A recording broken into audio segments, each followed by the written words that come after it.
मंगल भवन अमंगल हारी द्रवहु सुदशरथ अजिर बिहारी। नमस्कार, मैं शैलेश कुमार। शैलेश की बात में आपका हार्दिक स्वागत है। और आज हम एक खास चर्चा लेकर आए हैं। लगातार कई एपिसोड से हमने ये बातें रखी है। रामचरितमानस पर हम कुछ वार्तालाप कर रहे हैं, कुछ संवाद कर रहे हैं। हाल के दिनों में रामनवमी की शोभा यात्रा निकली, जो पिछले महीने रामचरितमानस पर जो तमाम विवाद थे उसको धता बताते हुए पूरे देश के युवाओं ने और सनातनियों ने जिस ढंग से रामनवमी में शोभा यात्रा और राम के प्रति अपनी श्रद्धा और स्नेह व्यक्त की, यह दर्शाता है कि लोग कुछ भी कहते रहें, राम मर्यादा पुरुषोत्तम हैं और राम सबके हैं। तो आज हम चर्चा करेंगे गोस्वामी तुलसीदास ने रामचरितमानस जो लिखा, जो जन जन तक, घर घर तक पहुंचा, उसकी प्रेरणा उन्हें कहां से मिली। तो अगर जानना है कि रामचरितमानस गोस्वामी तुलसीदास ने क्यों लिखी, तो इस पूरे वीडियो को आप देखें और निश्चित तौर पर आपको लाभ होगा। खासकर यूपीएससी, बीपीएससी में स्टूडेंट जो पढ़ते हैं उन्हें भी यह पढ़ाई जाती है। और हम सब सनातनियों को जानने की आवश्यकता है कि गोस्वामी तुलसीदास ने रामचरितमानस की निर्माण क्यों की, रामचरितमानस को क्यों लिखा। लेकिन उसके पहले मैं आपसे आग्रह करूं, मेरे चैनल को सब्सक्राइब नहीं किया है तो सब्सक्राइब भी कर दें और अच्छा लगे तो इसे लाइक भी अवश्य कर दें। और आइए अब हम बताते हैं कि किस कारण से गोस्वामी तुलसीदास ने रामचरितमानस का निर्माण किया या रामचरितमानस को लिखा। गोस्वामी तुलसीदास ने रामचरितमानस क्यों लिखी, यह उन्होंने स्वयं ही रामचरितमानस में बता दिया है। अगर आप रामचरितमानस का अध्ययन करें तो उनकी पंक्तियां दर्शा देती है कि रामचरितमानस उन्होंने क्यों लिखा। पिछले दिनों गोस्वामी तुलसीदास को बहुत भला बुरा कहा गया, बहुत सारी बातें लोगों के द्वारा कह दी गई जो जानकार नहीं हैं, जो अनजान हैं, और सच कहें तो अपने स्वार्थ में उन्होंने उन सारी बातों को कहा। अगर सिर्फ कारण जान जाएं कि रामचरितमानस का निर्माण गोस्वामी तुलसीदास ने क्यों किया तो कोई विवाद का विषय ही नहीं रह जाता। अगर आप रामचरितमानस को पढ़ेंगे तो तीन मूल कारण, तीन हेतु आपको समझ में आएंगे जो स्वयं गोस्वामी तुलसीदास ने रामचरितमानस में लिखी है। और सबसे जो पहला हेतु है वह है स्वांतः सुखाए तुलसी रघुनाथा।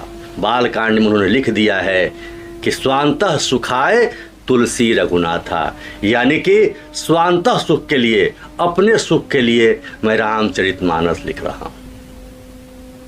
यह बहुत बड़ी बात है। दुनिया को उपदेश देने के लिए नहीं, दुनिया को बताने के लिए नहीं, अपने सुख के लिए, अपने मन की प्रसन्नता के लिए मैं रघुनाथ को लिख रहा हूं, मैं रघुनाथ की कृति को लिख रहा हूं, राम के चरित्र को लिख रहा हूं। तो यह पहला कारण है।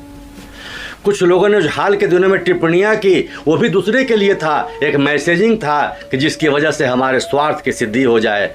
लेकिन तुलसीदास का प्रथम कारण बालकांड में लिखा स्वांतः सुखाए तुलसी रघुनाथा, यानी किसी दूसरे के लिए नहीं, मैं स्वयं के लिए रघुनाथ को याद कर रहा हूं, उनकी कृति को लिख रहा हूं। यह पहला कारण है। अब दूसरे कारण पर आते हैं।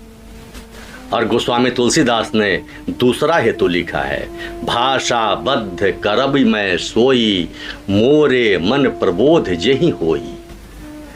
इसे मैं भाषाबद्ध कर रहा हूं, दुनिया के लिए नहीं, अपने लिए, अपने मन के लिए, ताकि मैं रघुनाथ की कृति को जान पाऊं। जो मेरे ज्ञान में आया है, मेरे मन में जो प्रबोध आया है, वह मैं लिख रहा हूँ। मैं दुनिया के लिए नहीं लिख रहा हूँ, मैं अपने ज्ञानवर्धन, मैं अपने को ज्ञानवर्धन कर रहा हूँ भगवान राम की कृति लिखकर, यानी रामचरितमानस लिखकर। मेरे मन में ज्ञान का प्रकाश हो, इसलिए मैंने सोचा है कि राम की कृति को राम की कृपा से लिख रहा हूँ। दो हेतु तो आप जान गए, अब तीसरा हेतु भी आप जान लें। तीन हेतु हमने कहा था, तीन कारण कहा था जो स्वयं रामचरितमानस में गोस्वामी तुलसीदास ने लिखा है। तो तीसरा उन्होंने लिखा है प्रभु चरित सुन बैको रसिया, राम लखन सीता मन बसिया। प्रभु को गाने से मन पवित्र हो जाता है, उनके लोग रसिक हो जाते हैं। राम चरित सुन बैको रसिया, जो राम का चरित्र सुनने लगता है, जो राम का चरित्र गाने लगता है, उसका मन पवित्र हो जाता है। प्रभु चरित सुन बैको रसिया, राम लखन सीता मन बसिया। और जो प्रभु का गान सुनता है उसके मन में भगवान राम, लक्ष्मण और सीता विराज जाते हैं। यहाँ तक कहा जाता है कि जहाँ भी राम कथा होती है, राम की चर्चा होती है, आज भी वहाँ हनुमान जी महाराज विराजमान होते हैं, क्योंकि वह भी राम नाम के रसिया हैं, राम के भक्त हैं, राम के दूत हैं। तो अब आप समझ गए होंगे कि रामचरितमानस किस हेतु लिखी गई, गोस्वामी तुलसीदास ने क्यों लिखा।